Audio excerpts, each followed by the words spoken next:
session to Hybrid Sea, Small Island Developing States and Landlocked Developing Countries. We shall now begin our discussion on policy and governance landscape for resilient infrastructure. So I will begin this agenda item by asking Etienne, Coyette, Head of Sector of Climate Change and Disaster Risk Reduction of the European Union, to moderate this session. Mr. Etienne Coyette, the floor is yours. Thank you. Thank you very much, and welcome to everyone. We are jointly assembled here in this hotel to discuss very important issues. And this specific session will focus actually on SIDS and landlocked developing countries, which in addition to all the issues we have seen this morning, face additional constraints due to their situation. We have a very distinguished panel present here today with us. Since we are a bit short of time, I would propose that we start immediately with the first presentation that will be delivered by Mr.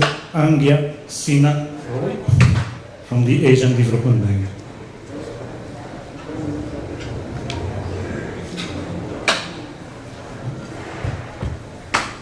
Good afternoon. It's always difficult to make a presentation post-lunch, and specifically if you have one right after the 100 RC presentations, there are a lot of colorful images there.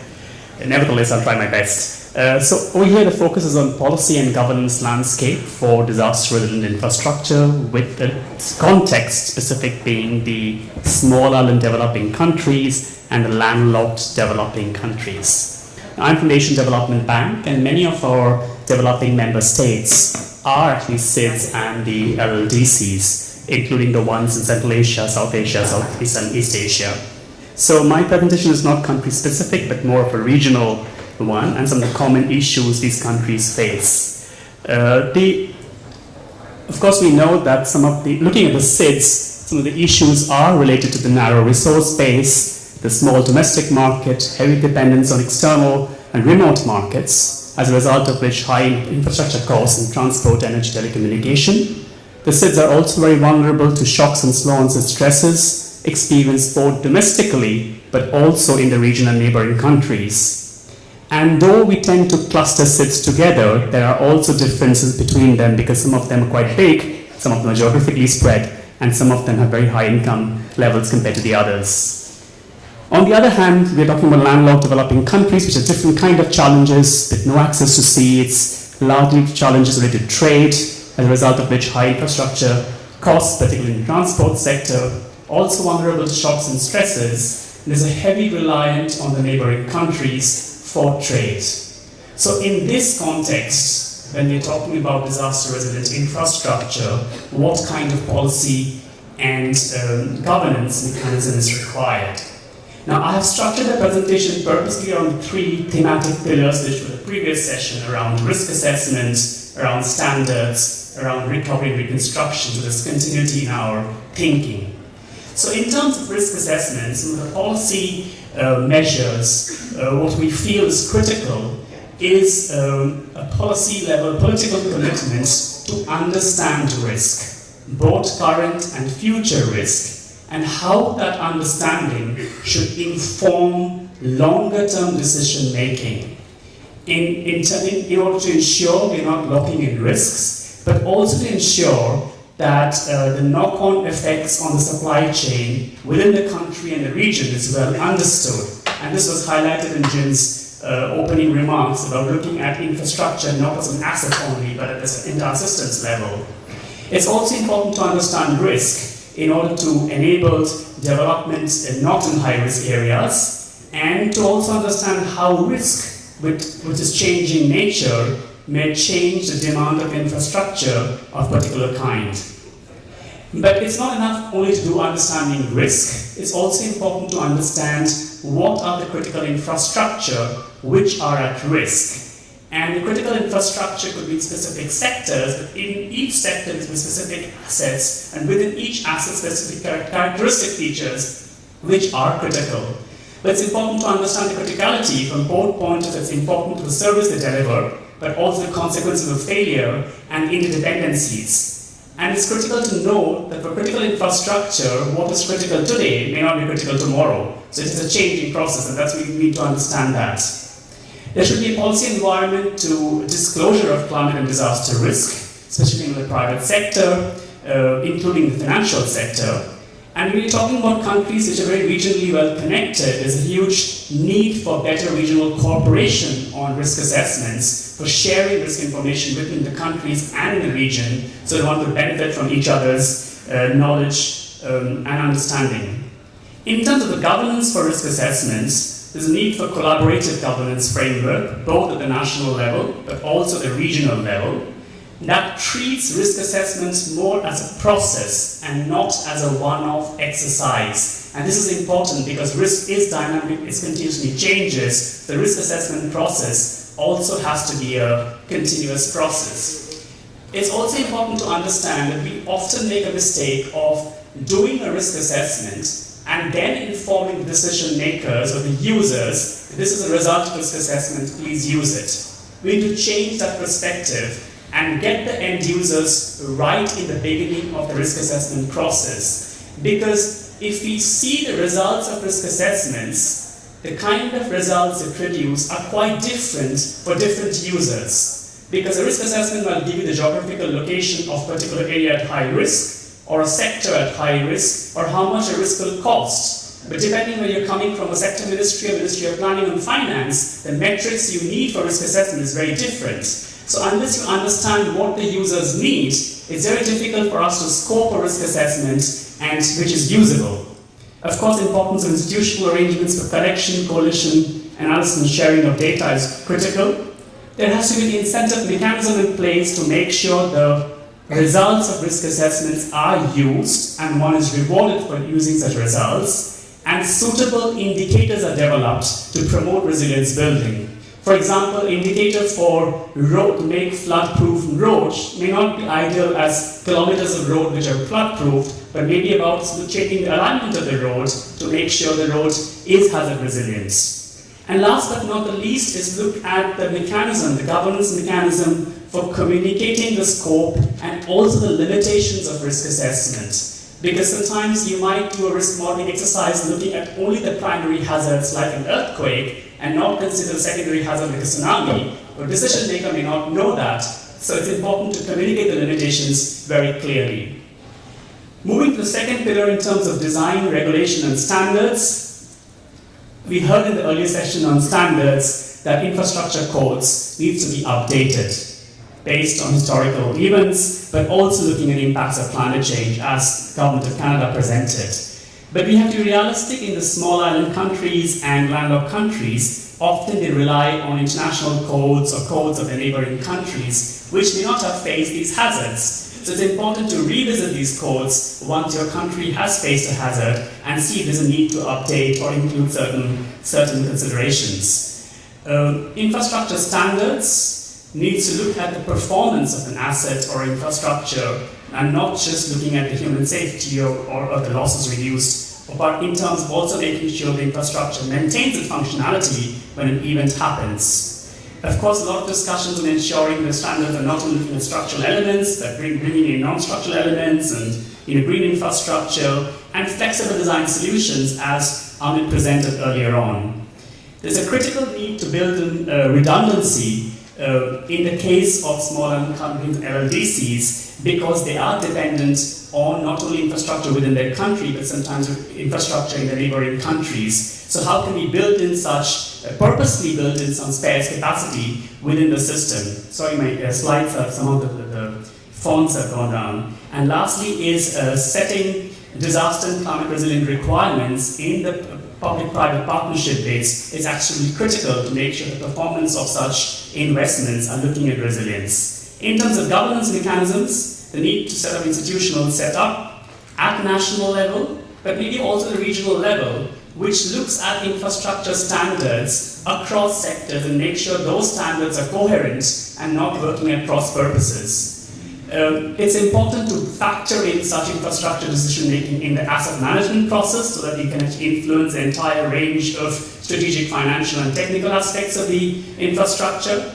Once again, provide the right kind of incentives, both financial and non-financial incentives, to encourage successful enforcement of standards. And last but not the least, put the right kind of institutional regulatory system which allows the public-private partnership contracts to look at these risks explicitly and build in mechanisms to manage the risk, including insurance mechanisms where required.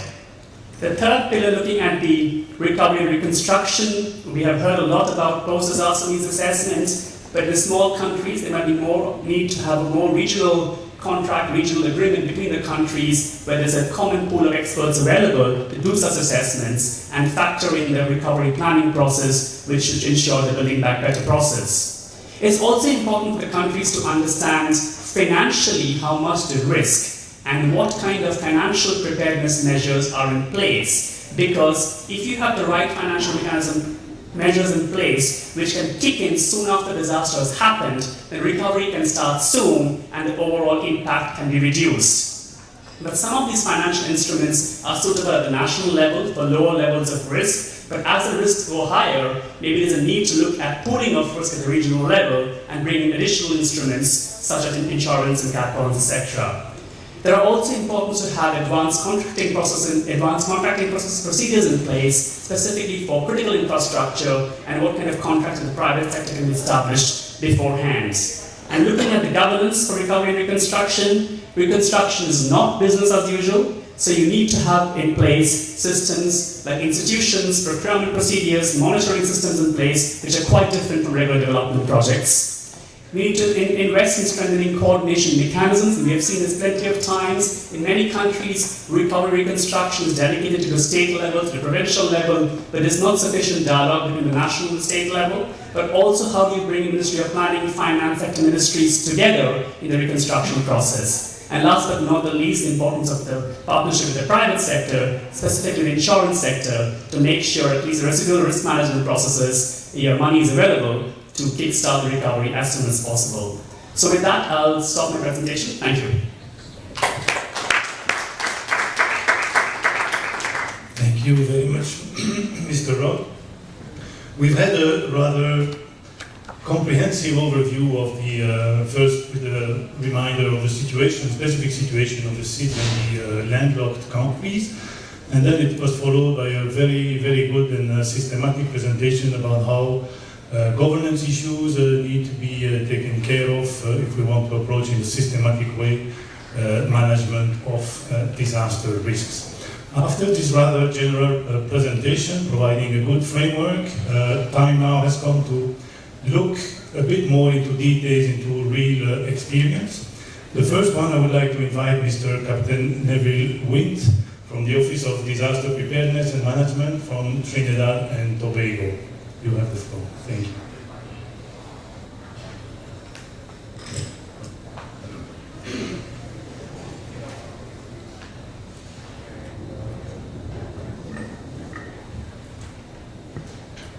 Good afternoon. This presentation will present policies and the governance mechanisms to which the Republic of Trinidad and Tobago has developed over time, which has contributed to the maintenance of infrastructure sectors within Trinidad and Tobago. The presentation will look at where is Trinidad and Tobago, its governing environment, regulatory and institutional setup, how we approach resilience, and the issue of decision-making top-down. Some presentation will be skipped in the interest of time, we'll get to the whole part.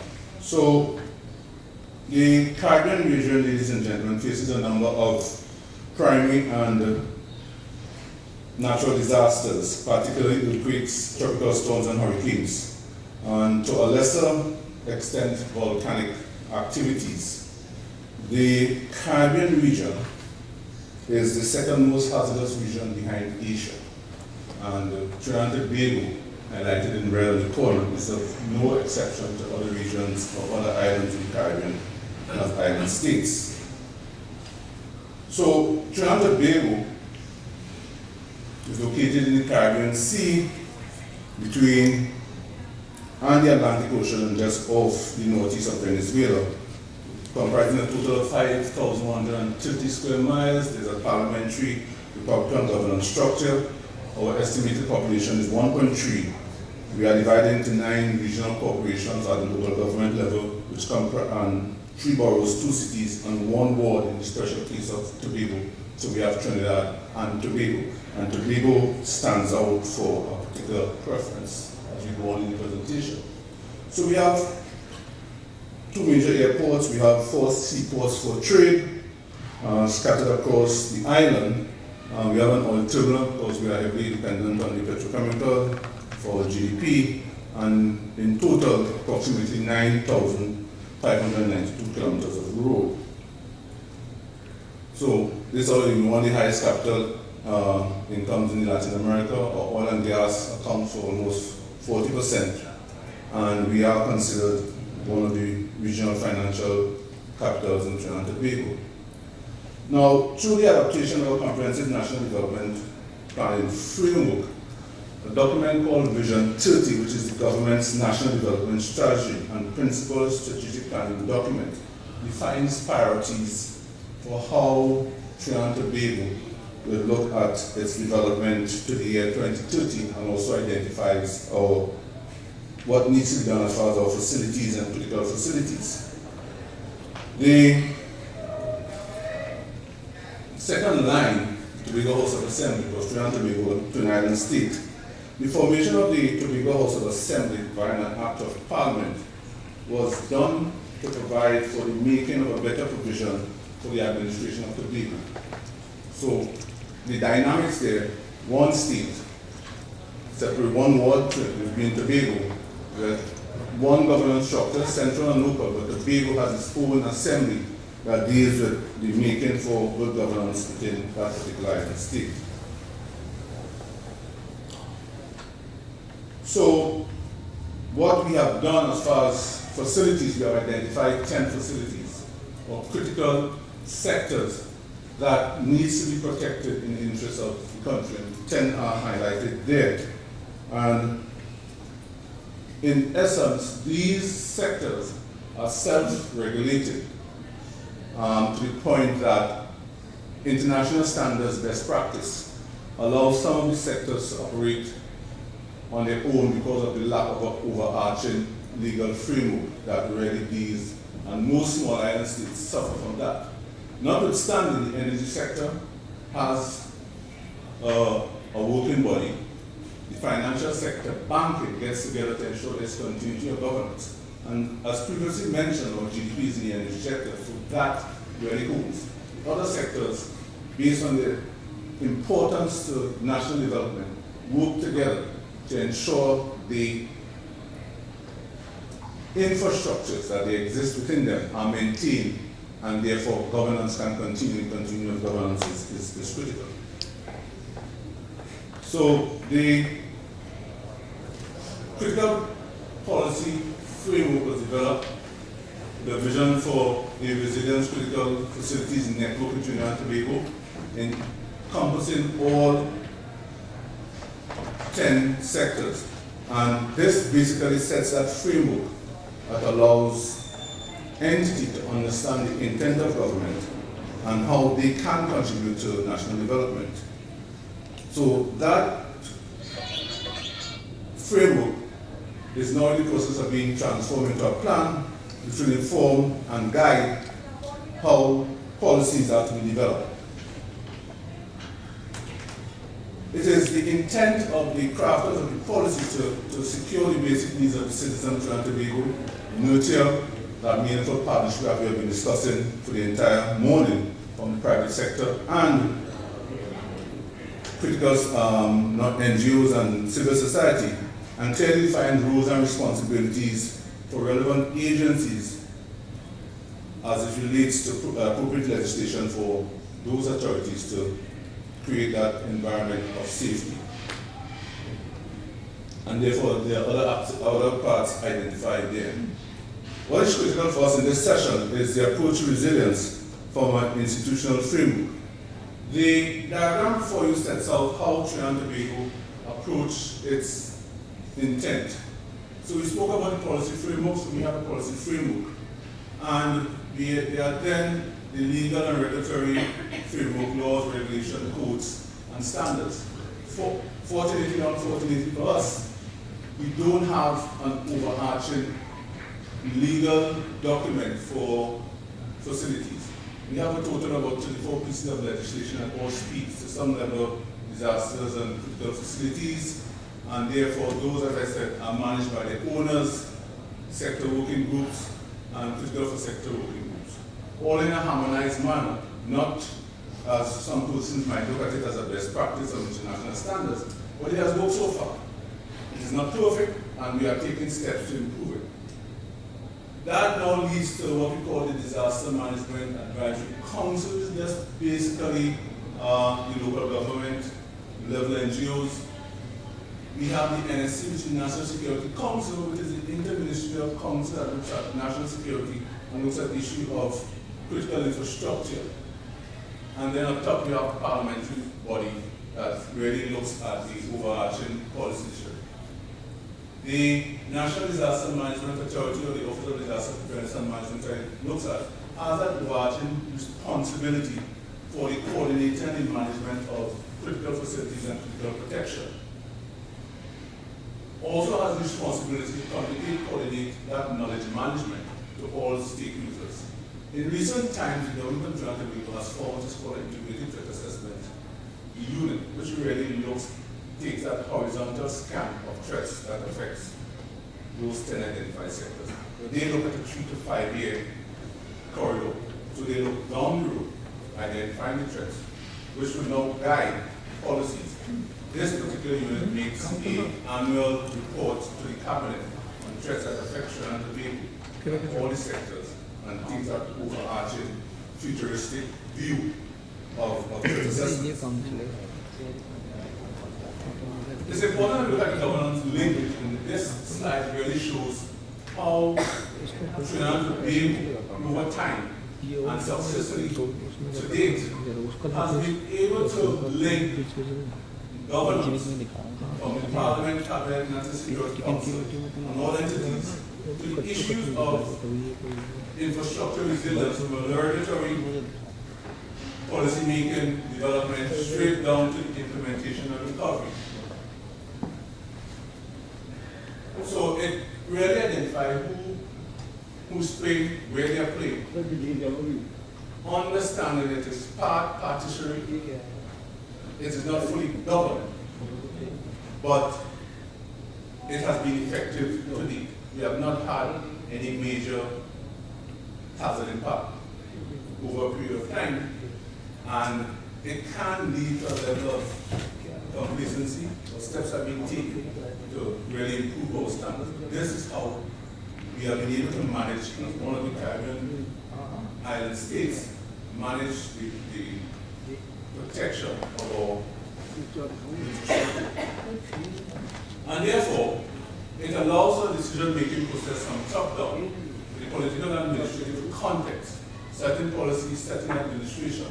This political administrative context has its challenges. Within the last 2 decades, the Republic of Trinidad and Tobago has not had what we consider consecutive administration, or elections on a 5-year cycle. Over the last 2 decades, we have changed administration every political cycle. That impacts policy, especially when policy is driven by a cabinet-approved document in the parliament. So we have been changing, we have been slowing down and then picking back up the pace, but it impacts. And therefore, budgetary allocation and financial packing. This, guys, and we spoke about the issue of funding, the issue of finding the funding and reducing economies. And therefore, the whole issue of multi-level and intersectoral institutional linkage is now being fostered due to the fact that reducing national income and therefore going into the public-private partnership to ensure that we can have those resilience, and therefore the link intents will continue. And therefore, in the development of and the maintenance of our infrastructure, it really requires the buy-in. And that buy-in from all sectors, and that buy-in understanding that we all have our part to play. Though lacking some regulatory framework, it allows our participatory involvement, and in some cases it's on a needs basis. That needs being your international partners, your international stakeholders, and those who are basically aligned to ISO standards. Using that has allowed us, and I keep saying it, allow us to be successful in really protecting our infrastructure. And therefore, our partnership is both at the national and regional level. So we have various ministries based on the legislative and parliamentary framework has a responsibility for infrastructure protection. And therefore, ministries and state agencies are finding that cohesiveness and working together within their respective legal framework to protect our infrastructure. At the local government level, we have 14 municipalities and one more. They too are working together, especially when we don't have island locking, but we have the whole issue, as my colleague spoke about, where one region has an infrastructure. That infrastructure, if impacted, can affect the other regions. So they are now working, and therefore taking the road networks and other infrastructure where they cross one another. It's critical that one knows what each other has. Private sector is critical. They too are developing, and they're developing within a region. They are developing against international standards where the state are not in standards. So we have a building guide, we don't have a structured building code. And therefore, international standards sets what those industries, local and foreign, and then we have our key stakeholders keeping up the rest. In partnership, we have the Caribbean Disaster Emergency Management Agency, which is a group of 18 partner states within the region, and has basically set a template for collaboration, coordination, and assistance. This template is being looked at other regions as a guide to how states get together to assist others when they have an impact, similar to Hurricane Maria and the Dominican Republic. And through CDMA, we have a technical advisory committee which comprises national disaster officers and ministers across the region with responsibility for risk management and also disaster. And therefore, they set that council of ministers at the executive level, set the overall governance, determine policies, and approve a budget which allows the states to contribute to ensure that there's a level of response into recovery if there's a hazard impact that impacts the regional population. And again, we have the global platform and the coalition, all international partners that allow Trinidad and by extension other regions and islands in the region to really maintain their resilience. This brings me to the end of my presentation based on time as we have. I know you're cramped. But this is how Trinidad and Tobago has been able to really maintain through this framework, through the legal mechanism, and taking into consideration one of the issues of island states is not having that full legal framework, but finding a mechanism through which resilience with infrastructure can be maintained while still working on ensuring that the best practices are applied. And those issues are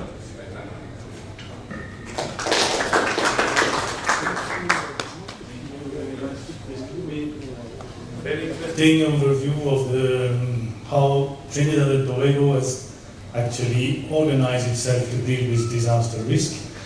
Quite interestingly, I like actually the reference to the international standards in the case where you see you don't have the policy in place. That's quite interesting, and you say it's working, so it's a good example maybe.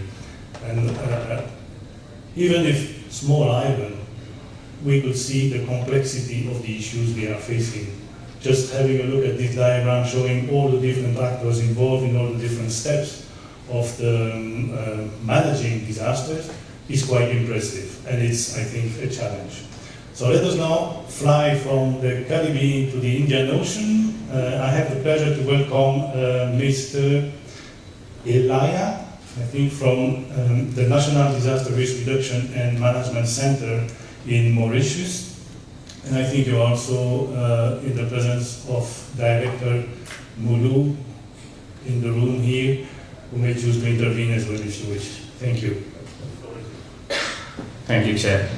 It's a pleasure for me to be landing here in India and making this presentation. In fact, my presentation is going to be about trying to show the landscape of Mauritius in terms of inherent vulnerabilities and risks of disasters that we face. I think in for most of the small island developed states, we have our own specificities, and I'm going to dwell a bit on that. As you can see, Mauritius is a very tiny island. You can see on it's not the red dot actually, it's much smaller than that. And that's why many people, I think, maybe they don't know where Mauritius is. So this is where we are, in the middle of the Indian Ocean, 1.3 million inhabitants. We have got another island which is called Rodriguez, 720 kilometers on the east of Mauritius, and then two other outer islands, which one is inhabited with 300 local inhabitants. So as most of the small island states, we are very much prone to disasters, and if you see the World Risk Report 2018, Mauritius is classified 10 countries with the highest exposure worldwide, and we are 16 countries with highest risk worldwide.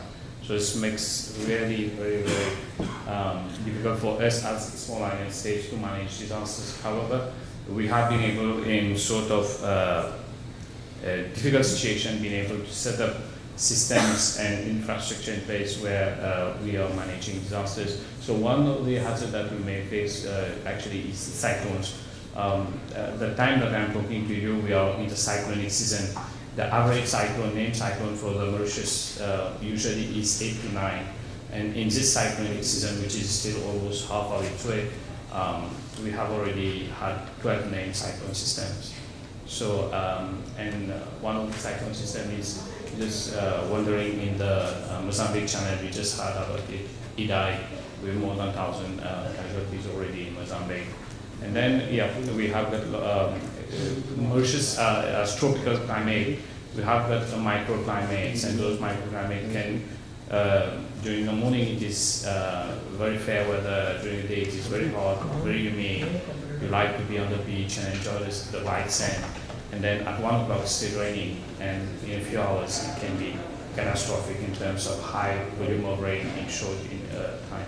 So it causes torrential rain, and which can cause flooding and flash flooding.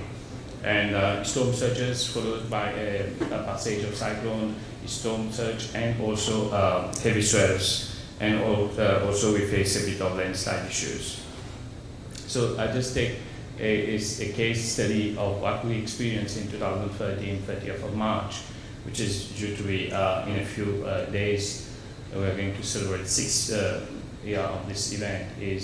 We had this sad event of 10 o'clock. This is Port Louis, the main city, very sunny, normal day, and a few hours later, we had 152 millimeters of rainfall in 2 hours.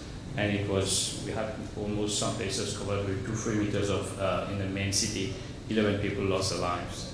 I think this photo shows by itself how in just a very short amount of time, it can be very catastrophic. We have in place, in fact, we have the National Disaster Restoration and Management Act, which was passed and was proclaimed in 2016. It makes provision for a National Disaster Restoration and Management Council, which englobes all the finance secretaries and chief of different ministries, departments. We include also private sector, and NGOs form part of the council, and the council meets once every month under the chair of a minister responsible for disaster, who takes decisive decision in terms of disaster restoration issues which have to be addressed at national level. And then we have that also 12 local authorities and 5 municipalities and 7 district councils. They also have the local disaster restoration management committees headed by the chairperson or the president of the district council, and they are responsible for managing the disaster restoration issues within the area of jurisdiction. And then whenever we have an impending disaster, we have the National Emergency Operation Command, which is called the NEMA. It is activated, 3 level of activation, and it is activated to manage prior to the event, during the event, and even after the event. And we work into an incident command system. So we have that different logistics cell, planning cell, etc. to manage those risks. Let me take you to a bit of the context of this presentation now. So, like our colleague from Tobago, we have that one port, and we have that one airport. And this airport, as you can see, it is in the main city, And during 2013, the whole city was completely affected, and even the port was affected. So, as I mentioned, we have got a single port for Mauritius and a single port for rates, and we have got a heavy dependence for import and export of goods. It is very vulnerable to extreme weather conditions, and usually during cyclone and storm surges, heavy swells, we have to close the port. Only for 2018, January to March, 35 days, the port had to close its operation. No more working, no more operation of the port operations just because of the weather conditions. So what we have done is, with the assistance and funding from CTCM, we are now in the process of development of a vulnerability assessment. So the assessment has been carried out now, and a sort of report has followed, and we are going to go for adoption of appropriate technology for adaptation to climate change especially, and also for the extreme weather events, and also for development of a port master plan. And this is our airport. So as I mentioned, we have this one airport, single airport even for Mauritius and for trades, and a high dependency on, this is the main point of entry by air. The nearest country to provide any assistance in case we need humanitarian assistance would be probably from Australia, Asia, and from South Africa. More than 6 hours ride, but if our airport is affected, so we can't expect any help from outside. We have to rely a lot of internal resources that we have. So some action initiated just to increase our safety for airport is development of an airport emergency plan, which has been put in place for different scenarios, and they carry out regular modular simulation exercises, whether it is in the airport compound or outside the airport compound. And also very importantly was getting the airport ready for disaster workshop, which was coordinated by UNDP in 2016. Very importantly, because we saw how airport can be overwhelmed very easily when we have a humanitarian assistance in case we have a state of disaster. So also as a result of poor drainage system, we had to have human chains to assist people saving lives. It could have been more traumatic if we had not had those community capacities helping each other to protect themselves.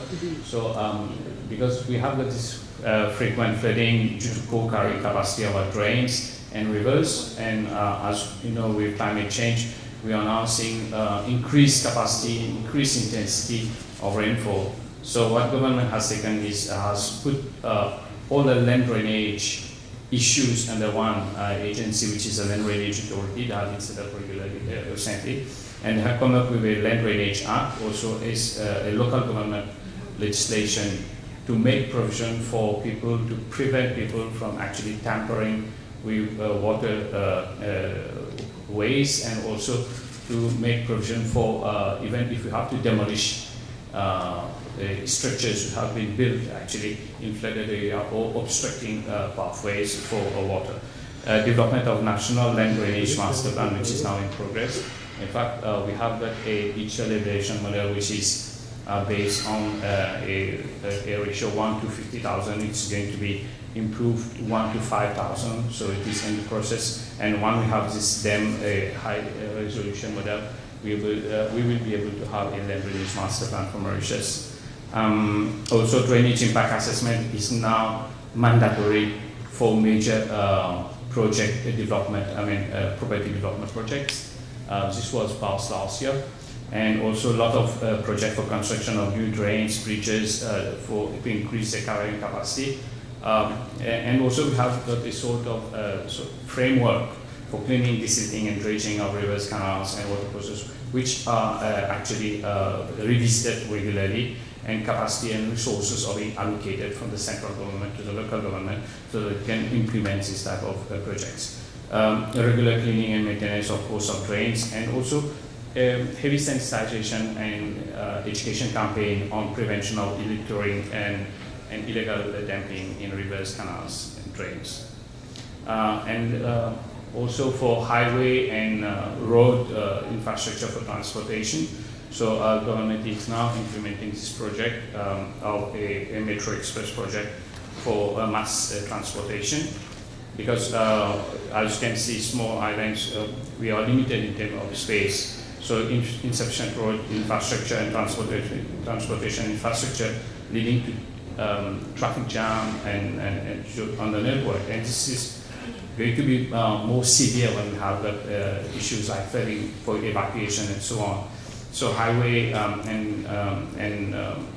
we recently saw, even last week and even this week when I am here, we saw intensive rain in short duration, and even the highway was like a river.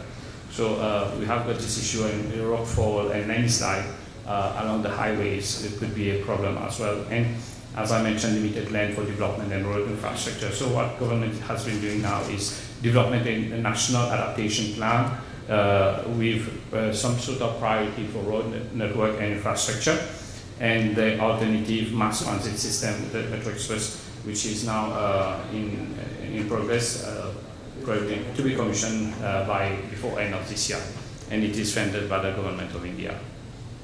So that's it from my side. I have been going very, very fast, I know, but I just wanted to show you the vulnerability of Mauritius and also what we have been doing. So I'll be open for questions afterwards. And that's my colleague from at the back has got something to add on. Okay, thank you.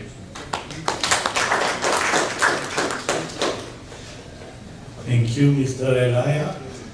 We'll continue our set of presentation, and indeed we will keep enough time at the end of the session for questions and answers with the members of the panel. We are staying in the Indian Ocean, and I have the pleasure now to welcome Mrs. Fathimath Moosa to present us the situation in the Maldives Islands. The floor is yours. Thank you.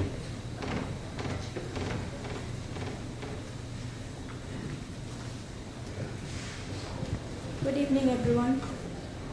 I'm Shaushan from Disaster Management Authority of Maldives. This is a small introduction of my country. It's a small island state located in the Indian Ocean near India and Sri Lanka. It consists of around 350,000 population and around 1,980 islands, out of which 190 islands are inhabited. The topology is small islands with low elevated, like 2 meters above the ocean, above the sea level, and the islands are dispersed. The geographic is islands are surrounded by reefs, and the biggest hazards for the islands is climate change. Other than climate change, the natural hazards are tsunami, which we faced in 2004, the Indian Ocean tsunami, and cyclones, heavy rainfall, coastal flooding, droughts, and earthquakes are also some of the hazards. As I have told, the islands are about 2 meters above sea level. That is one of the climate vulnerabilities we face, and the temperature rise effects of 1.3 degrees, which says of 2025. High dependency on environmental assets. Rainfall patterns are changing throughout the country, and coastal erosion due to sea level rise is also facing. About 85% of the inhabited islands of Maldives are facing island erosions, and coral loss and coral bleaching is also there. Some of the economic vulnerabilities that we face is about 1/3 of the population is living in the capital city, Malé, which leads to overpopulation and congestion in one area that is around 2 square kilometers. And GDP of 28% and more of 60% of foreign exchange is dependent on tourism. Due to their dependency on tourism sectors, the geographical location of Maldives is exceptionally vulnerable to climate change and its effects. Impacts on marine diverse sites due to reef degradation, damaged tourist infrastructure due to coastal erosion and inundation is also there. Changes to images of Maldives as a tourist destination due to alteration of climate and weather patterns. Some of the measures we have taken for the sustainability of tourism includes water villas. Almost all the resorts in Maldives have water villas. This is to sustain the tourism even if the sea level is rising. Protection of coral reefs by growing corals. The government of Maldives is currently spending more than 27% of its national budget to build resilience to combat the effects of climate change. One of the crises that we faced in 2015 is water crisis. There was a fire broke on 4th December 2015 in the only desalination plant in Male, the capital city, and around 130,000 people residing in the capital city Male faced this. We did not have any fallback plans of any disasters in this magnitude. Our president at that time said, the situation calmed down after a couple of days. Some aids from foreign countries also was used. Now we have many companies that sells bottled water and contingency plans to address this kind of crisis in place. And we have community-based disaster reduction management programs. Because of the dispersed nature of the islands, it's difficult to reach the islands in a timely manner when in a disaster or when a crisis comes. So this program mainly is focused on response plan, mitigation and formation of community emergency response terms. Regularly emergency drills are also being conducted in this. Improve and overall resilience of community response to disasters is addressed in these programs. And Safer Island program is also something we have been practicing for after the tsunami.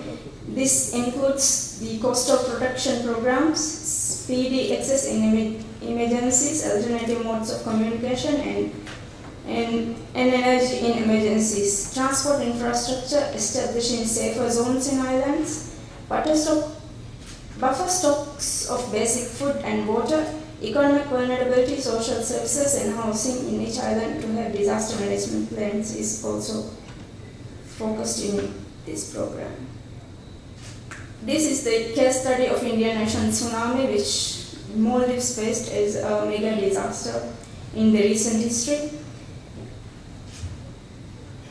Some of the damages include human, environment and socio-economic damages are also here for reference. And national and development strategies after the tsunami includes population and development consolidation, urban and regional development plans, safer island strategies, supporting civil society participations and fostering private sector participations, strengthening good governance and capacity building at national and island level. Thank you.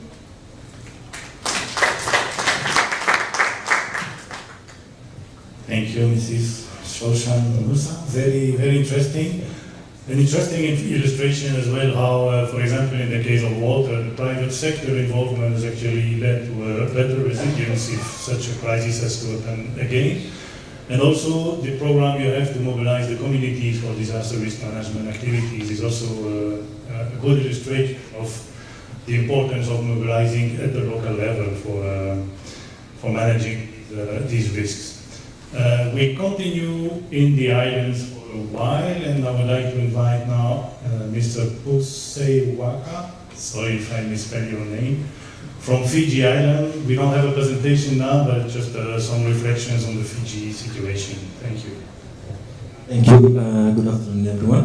My name is N.Boseiwaqa, and I'm the representative from the Ministry of Infrastructure, Transport, and National Disaster Management in Fiji. Fiji, I don't have a presentation. Fiji is located in the South Pacific. It's a relatively small country. We are also relatively isolated. Our nearest neighbors, Australia and New Zealand, about 3,000 and 4,000 kilometers away. And we have an economy that's based on tourism and agriculture. In times of natural disaster, both these two sectors are extremely vulnerable.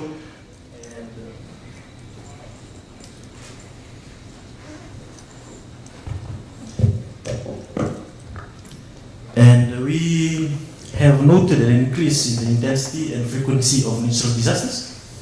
A Category 5 cyclone hit us in 2017. Category 5, Tropical Cyclone Winston, which caused about 2.8 billion in damages and losses.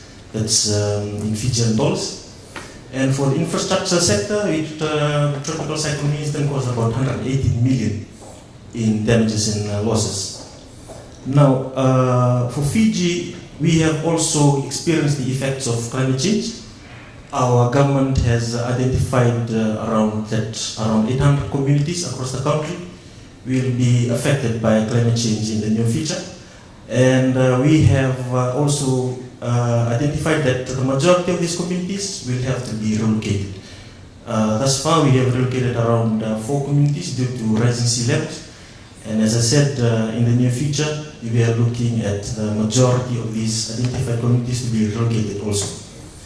In terms of policies for disaster risk resilience, we have drafted a National Disaster Risk Resilience Policy, which is to be approved by our cabinet in the near future. This advocates an integrated approach to disaster risk resilience across all sectors. And we have also, in this DRR policy, the draft policy, we are looking at disaster proofing all our key infrastructure sectors.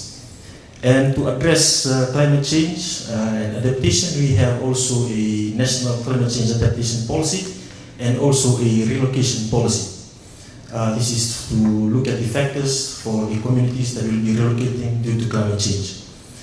The challenges that we are facing, I can say one is capacity. We need to have more capacity building for our personnel in terms of what we have been discussing during today, disaster risk, risk metrics and all these related technical matters.